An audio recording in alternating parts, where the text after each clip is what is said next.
And like I said, Bob Pratt wrote this.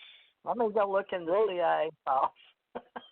Bob Pratt wrote this novel for at the request of Bill Moore, and that's the origin of MJ-12 there. And then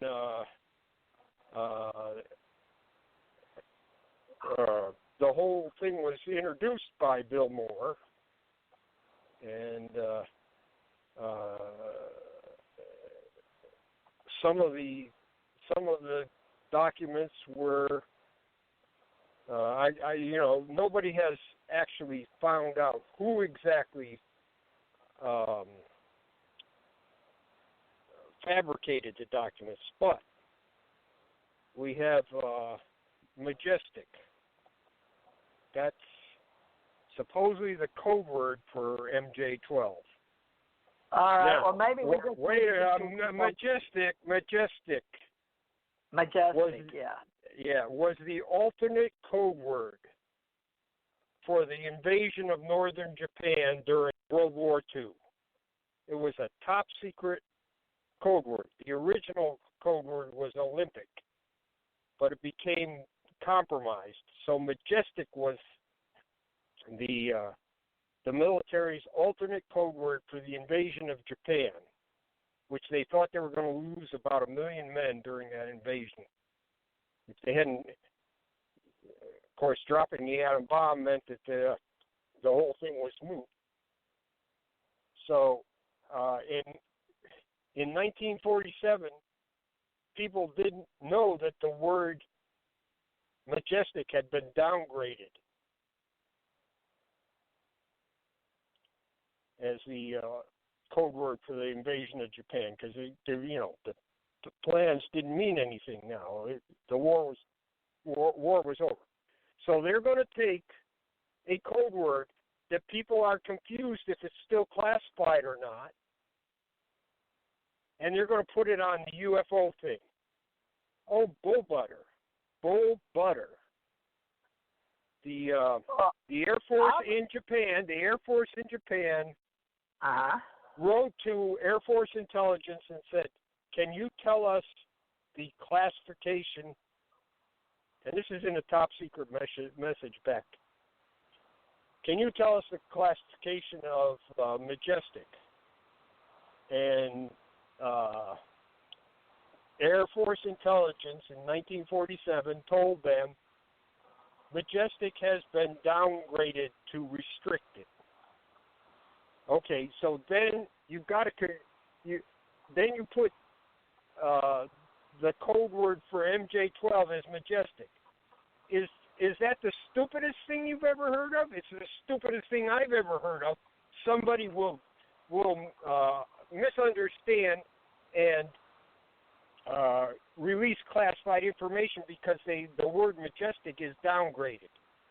That's so the stupidest thing I've ever heard of. Huh? Did you ever see Did you see Magic Files or not? Or you think Magic Files? You know what Magic Files were? Now.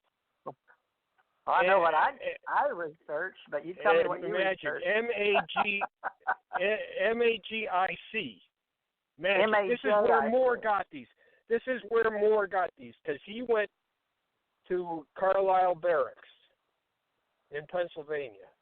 He was there. His home's in Pennsylvania.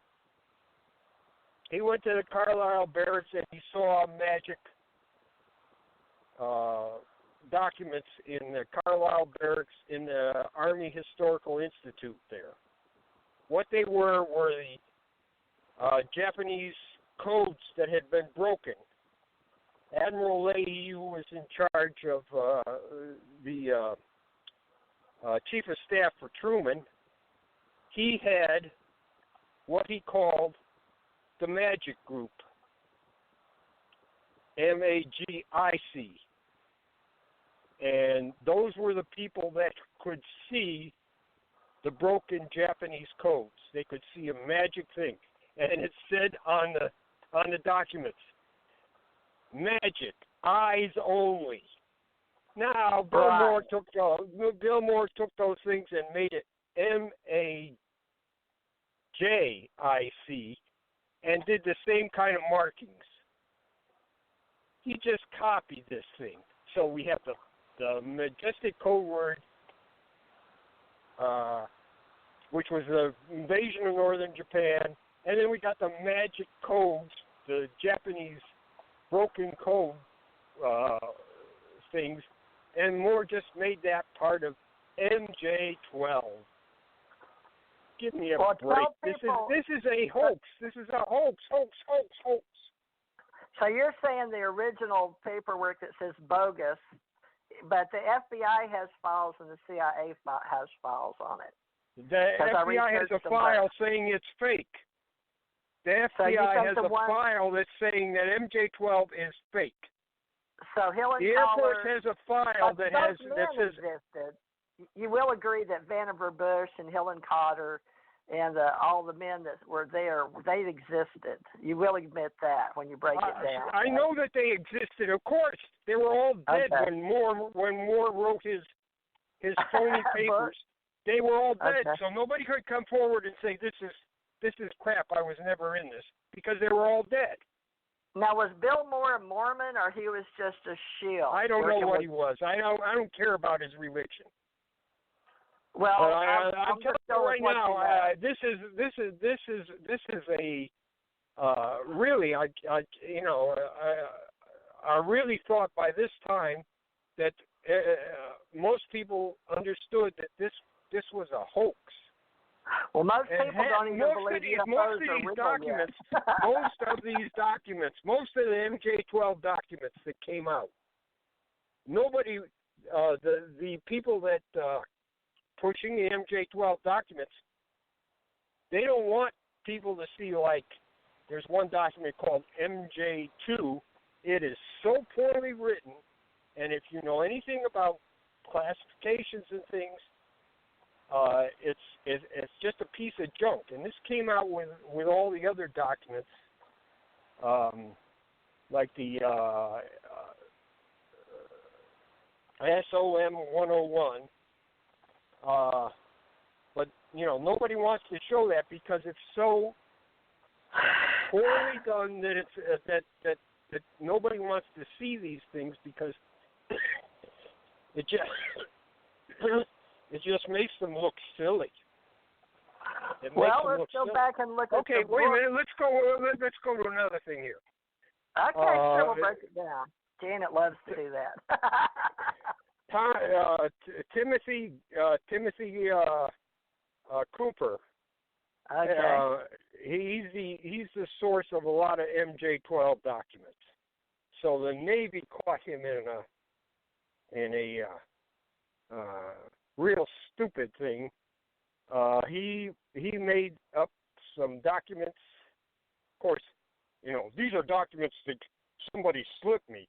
It's on the Battle of Los Angeles. The Battle of Los Angeles, and one of the documents is a letter to Roosevelt saying, talking about, there were the Battle of Los Angeles was UFOs, and we've got one of them. Not many people know about this. We're going to hold these until after the war. So it says, but we suspect that the head of Office of Naval Intelligence, Chief Admiral Anderson, knows about these recoveries. So that document comes from Timothy Cooper. He supposedly, somebody slipped it to him. Here's the problem with Admiral Anderson. Admiral Anderson was not the head of Office of Naval Intelligence during the Battle of Los Angeles. He was head of Office of Naval Intelligence early in 1941. He was replaced by several other people in turn. But the Navy, when they write their histories, they do this. The guy that's if they have a lot of people that hold the same position, one right after another, they use this shorthand. They say, well, Admiral Anderson was the incumbent of naval intelligence in 1941. So then that means that there may be other people, but they're not going to. That's just shorthand for the history writer. He doesn't tell everybody. Admiral Anderson was the first. Cooper saw that, and he made Admiral Anderson the head of naval intelligence in 1942 when the Battle of Los Angeles happened. When the Battle of Los Angeles happened, Admiral Anderson was in the Pacific, and he was in charge of battleships in the Pacific, and he was trying to get the battleships sunk at Pearl Harbor back and operational. And so this is one of these MJ-12 fakers, and the Navy caught him up because he didn't do enough research to figure out who was supposed to be Office of Naval Intelligence Chief at the time. And he screwed that up. And so that document is a fake. And well, I didn't keep everything. I've lost that computer, but the National Reconnaissance Party, I'll go back and look at the CIA and the FBI files on that and put it together. There are no files on it. They are phony files. Okay. Well, they're phony files. You know, do you, whatever's out there. Now, what I saw, I thought anybody could see in the FBI files. In the FBI CIA files have a file on MJ-12. It says they're fake. Okay. Well, I'll definitely recommend everybody do your own research, because we've used it so much in theater and entertainment, people don't know the difference. Now, what about the file? It's terrible. It's terrible because this, for about 20 years in the 80s and 90s, we're arguing back and forth about whether MJ-12 is real or not. And it's like I said, when I saw SOM 101, I looked at it. Richard Hall showed me a copy of it. And 15 minutes after reading into it. Is he alive or dead? That's what I thought. All right. So SOM, 15 minutes. Explain to people what the Special Operations Manual was, at least to you, and maybe to William Tompkins or Don Berliner, maybe. It was a document that showed up apparently from Wisconsin, and several people. I think Berliner got one. I think Moore got one. Yeah, I think Moore got one. Don Berliner got a copy of the film in 1994. Right. So, you're admin. You would know this anyways. So, MJ-12, I looked at that thing. Within 15 minutes, I knew it was a fake. Okay. The things that it said in there and the way the manual was put together and annotated, it was absolute fake. Now, what happens if you get a change in for a manual?